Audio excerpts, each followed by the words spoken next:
अस्सलाम वालेकुम, my name is doctor वाहिदुल्ला। इस वीडियो में मैं आप लोगों के साथ डिस्कस करूंगा चैप्टर नंबर 2 जो फर्स्ट ईयर बायोलॉजी का है, जिसका नाम है बायोलॉजिकल मॉलिक्यूल। तो बायोलॉजिकल मॉलिक्यूल को समझने से पहले आपको पता होनी चाहिए कि what is biochemistry. What is biochemistry? हम लोग कहते हैं बायोलॉजी की या केमिस्ट्री की वो ब्रांच, बायोलॉजी या केमिस्ट्री की वो ब्रांच जिसके अंदर हम लोग स्टडी करते हैं biological molecule, study of biological molecule, yani that branch of biology in which we study about the biological molecule, that branch is called biochemistry। यानी बायोकेमिस्ट्री क्या है कि ये बायोलॉजी की वो ब्रांच है जिसमें हम लोग बायोलॉजिकल मॉलिक्यूल के स्ट्रक्चर, फंक्शन, प्रॉपर्टीज और उनके केमिकल रिएक्शन के बारे में स्टडी करते हैं। उस ब्रांच को हम लोग कहते हैं बायोकेमिस्ट्री। सो हम कह सकते हैं the study of biological molecule, यानी इनके किस चीज के बारे में, स्ट्रक्चर के बारे में पढ़ते हैं, कंपोजिशन के बारे में पढ़ते हैं, फंक्शन यानी फंक्शंस के बारे में पढ़ते हैं और इनके सोर्सेज के बारे में पढ़ते हैं। और इनके सोर्सेज यानी the branch of biology in which we study about the structure, composition, function and sources of a biological molecule is called biochemistry. फिर सवाल ये पैदा होता है बायोलॉजिकल मॉलिक्यूल क्या है? बायोलॉजिकल मॉलिक्यूल क्या है? तो हम लोग कहते हैं the molecule which are present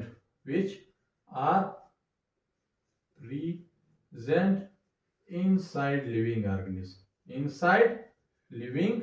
organism या सेल, लिविंग ऑर्गेनिज्म या सेल, यानी वो मॉलिक्यूल जो सेल के अंदर मौजूद हो या लिविंग ऑर्गेनिज्म के अंदर मौजूद हो, उन मॉलिक्यूल्स को कहा जाता है बायोलॉजिकल मॉलिक्यूल। उन मॉलिक्यूल के स्ट्रक्चर, कंपोजिशन, फंक्शन और सोर्सेज के बारे में पढ़ना वो ब्रांच ऑफ बायोलॉजी कहलाता है बायोकेमिस्ट्री। अब एक से कौन से मॉलिक्यूल है जो सेल के अंदर मौजूद है? हमारे सेल के अंदर पाया जाता है कार्बोहाइड्रेट। हमारे सेल के अंदर पाया जाता है कार्बोहाइड्रेट। हमारे सेल के अंदर पाया जाता है प्रोटीन। हमारे सेल के अंदर पाया जाता है प्रोटीन। इसी तरीके से पाया जाता है लिपिड। इसी तरीके से न्यूक्लिक एसिड। इसी तरीके से पाया जाता है विटामिन्स।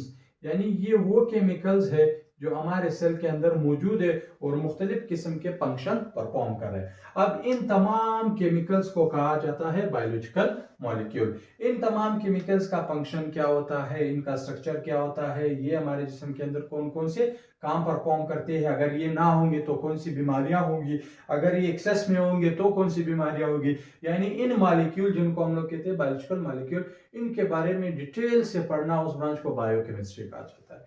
तो ये चैप्टर बायोलॉजिकल मॉलिक्यूल के नाम से है। इस चैप्टर के अंदर हम लोग कार्बोहाइड्रेट के बारे में डिटेल से पढ़ेंगे, प्रोटीन के बारे में डिटेल से पढ़ेंगे, लिपिड के बारे में पढ़ेंगे, न्यूक्लिक एसिड के बारे में पढ़ेंगे। तो इन सब को डिस्कस करने से पहले आपको चंद चीजें जो बुक में दी हुई है उनके बारे में पता होना चाहिए। अब चंद चीजें क्या है आपको पता होनी चाहिए। What is metabolism? तो मेटाबॉलिज्म एक जनरल टर्म है, आप लोगों ने 9th में भी पढ़ा होगा। मेटाबॉलिज्म का हम लोग कहते हैं all the chemical reactions occurring inside cell, यानी सेल के अंदर जितने भी केमिकल रिएक्शन होते हैं उन तमाम केमिकल रिएक्शन को कलेक्टिवली कहा जाता है मेटाबॉलिज्म। चाहे उसमें एनर्जी बनती हो, चाहे उसमें एनर्जी इस्तेमाल होती हो, चाहे उसमें कार्बोहाइड्रेट टूटता हो, चाहे उसमें कार्बोहाइड्रेट बनता हो, यानी जितनी भी किस्म के केमिकल रिएक्शन हमारे सेल के अंदर होते हैं उन तमाम केमिकल रिएक्शन को मेटाबॉलिज्म कहा जाता है। मेटाबॉलिज्म के बेसिकली टू टाइप्स होते हैं। एक को हम लोग कहते हैं एनाबॉलिज्म और एक को हम लोग कहते हैं कैटाबॉलिज्म। तो मेटाबॉलिज्म के कितने टाइप्स होते हैं? 2 टाइप। एक को एनाबॉलिज्म कहेंगे, एक को कैटाबॉलिज्म। अब एनाबॉलिज्म का लफ्जी मतलब होता है बिल्डिंग अप, यानी वो रिएक्शन जिसके अंदर स्मॉलर मॉलिक्यूल या जिनको हम लोग कहते हैं मोनोमर्स मिल करके लार्जर मॉलिक्यूल या जिनको हम लोग कहते हैं पॉलीमर्स बनाते हो, उस केमिकल रिएक्शन को हम लोग कहते हैं एनाबॉलिज्म। हम लोग कहते हैं the type of metabolism in which monomer is converted into polymer, या in which small molecules are converted into large molecule, या in which simple molecules are converted into complex molecule, उस टाइप ऑफ मेटाबॉलिज्म को कहा जाता है anabolism. सो anabolism metabolism की वो type है जिसके अंदर छोटे मॉलिक्यूल मिलकर के बड़े कॉम्प्लेक्स मॉलिक्यूल बनाते हैं, उस रिएक्शन को एनाबोलिज्म कहेंगे। इधर लफ्ज मोनोमर का मतलब होता है मोनो मीन्स वन, मर का मतलब होता है यूनिट यानी वन यूनिट, मिलकर के पोली मीन्स मिनी, मर मीन्स यूनिट, पोली मतलब बहुत सारे यूनिट मिलकर के एक लार्ज और कॉम्प्लेक्स मॉलिक्यूल बन जाता है, उसको पॉलीमर कहेंगे। तो वो रिएक्शन जिसमें मोनोमर कन्वर्ट हो जाए पॉलीमर के अंदर, उस रिएक्शन हम लोग कहते हैं वो रिएक्शन जिसमें मोनोमर मिलकर के पॉलीमर बनाते हैं, उस टाइप ऑफ केमिकल रिएक्शन को एनाबोलिज्म कहेंगे। दूसरा है कैटाबोलिज्म। दूसरा क्या है? कैटाबोलिज्म।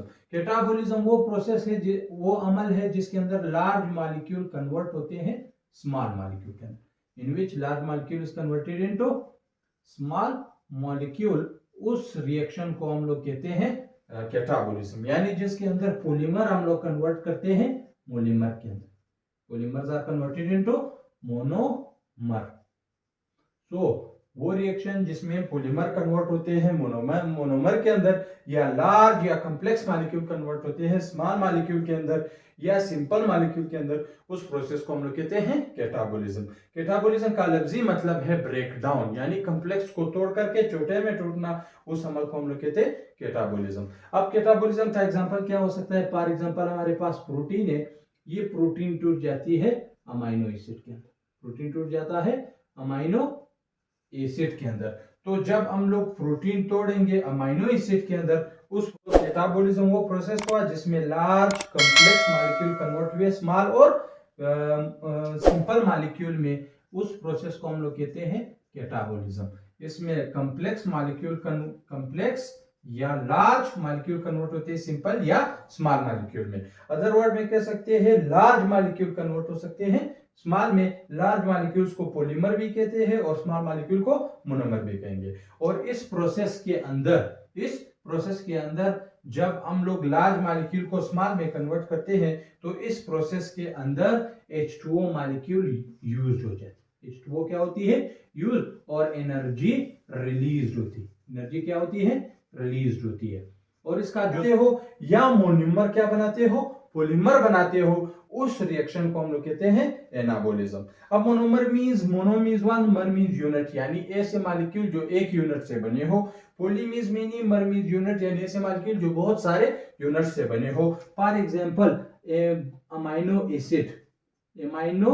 एसिड एक मोनोमर है। जब बहुत सारे अमाइनो एसिड मिलकर के एक लार्ज और कॉम्प्लेक्स मॉलिक्यूल बनाता है जिसको प्रोटीन कहेंगे, तो इट मींस इसमें मोनोमर यानी अमाइनो एसिड आपस में मिलकर के पॉलीमर बना रहा है जिसका नाम है प्रोटीन। इस टाइप ऑफ रिएक्शन को हम लोग कहते हैं एनाबोलिज्म। अब इस रिएक्शन के अंदर H2O जो होती है वो रिलीज होती है। H2O जो है रिलीज होती है, और यहाँ पे एनर्जी जो होती है वो यूज होती है। सो हम कह सकते हैं मेटाबॉलिज्म वो प्रोसेस है, मेटाबॉलिज्म वो केमिकल रिएक्शन है जो हमारे जिस्म हमारे सेल के अंदर होते हो। और मेटाबॉलिज्म के बेसिकली टू टाइप्स होते हैं, एक को एनाबोलिज्म और एक को कैटाबोलिज्म कहेंगे। एनाबोलिज्म वो प्रोसेस है जिसमें बड़े छोटे मॉलिक्यूल मिलकर के बड़े मॉलिक्यूल बनाते हैं, और कैटाबोलिज्म वो प्रोसेस है जिसमें बड़े मॉलिक्यूल टूट जाते हैं छोटों के अंदर। इसके अंदर पानी रिलीज होती है और इसके अंदर पानी इस्तेमाल हो जाती है। यहाँ पे एनर्जी यूज होती है और यहाँ पे एनर्जी रिलीज हो जाती है। तो यहाँ पर हम लोगों ने मेटाबॉलिज्म को खत्म किया। इंशाल्लाह नेक्स्ट लेक्चर के अंदर मैं आप लोगों को बताऊंगा कार्बोहाइड्रेट को डिटेल्स। Thank you.